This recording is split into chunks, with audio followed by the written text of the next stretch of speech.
আমি তন্ময়তলা এখন আপনাদের সরাসরি দেখানোর চেষ্টা করছি। আছি রাজধানীর মৌচাক ডাক্তার সিরাজুল ইসলাম মেডিকেল কলেজের সামনে। দর্শক, আপনারা যেমনটি জানেন যে একটু আগে মূলত এই doctor Sirajul Islam medical college হাসপাতালের যে বেসমেন্ট রয়েছে, যেখানে গাড়ি পার্কিং করা হয়, ঠিক সেখানে একটি প্রাইভেট কারের মধ্যে এখানকার নিরাপত্তা রক্ষী বাহিনী যারা রয়েছে তারা একটি গাড়ির মধ্যে দুটি অজ্ঞাত লাশ পায় এবং তারপরেই পুলিশকে তারা খবর দেয়। ইতিমধ্যে এখানে পুলিশ সহ আইন শৃঙ্খলা বাহিনীর অন্যান্য সদস্যরা রয়েছেন। দর্শক, সরাসরি আপনাদের দেখানোর চেষ্টা করছি। আছি doctor Sirajul Islam medical college মৌচাক। দর্শক, আপনারা দেখতে পাচ্ছেন এখানে ইতিমধ্যে র্যাবের সদস্যরা এসেছে পুলিশের সদস্যরা এবং উৎসুক জনতার ভিড়।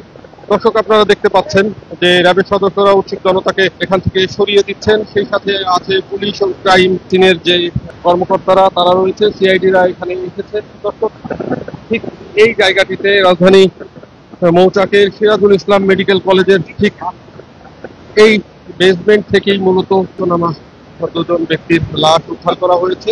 এই প্রাইভেট কারটিতেই মূলত লাশ দুটি ছিল এবং সেই লাশ দুটিকে নামানো হয়েছে এবং সিআইডি এখানে এসেছে এবং এই লাশ দুটিকে কভার করা হয়েছে।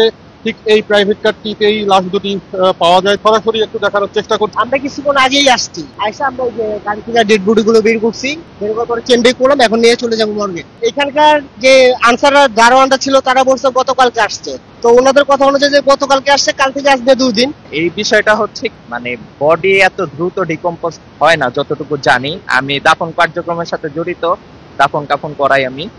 তো বডি 24 আওয়ার মানে 24 ঘন্টা অথবা 48 ঘন্টার ভিতরে এতটুকু ডিকম্পোজ হওয়ার কথা না, কিন্তু সিসি ক্যামেরায় যেটা ফুটেজে দেখলাম একটু, যে যিনি এখানে ভিকটিম আছে, যিনি একজন আছেন, উনি দেখলাম গাড়ি ড্রাইভ করছে, উনি আবার গাড়ির ভিতরে ঢুকছে, কিন্তু 30 আওয়ার্সে এতটুকু ডিকম্পোজ কিভাবে সম্ভব হয় এটা আমি জানি।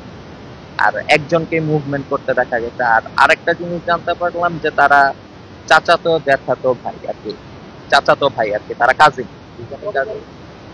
নিচে কথা বললাম তখন আমি জানতে পারছি আর কি, নিচে লোকজন ছিল ওনাদের মানে যারা মৃত তাদের 2 জনের বাড়ি নোয়াখালী এবং গাড়ির মালিকও মানে আইডেন্টিফাই করছে তারা, যেহেতু মোবাইল পাওয়া গেছে স্বাভাবিকভাবে তাদের সাথে পরিবারের সাথে যোগাযোগ করছে।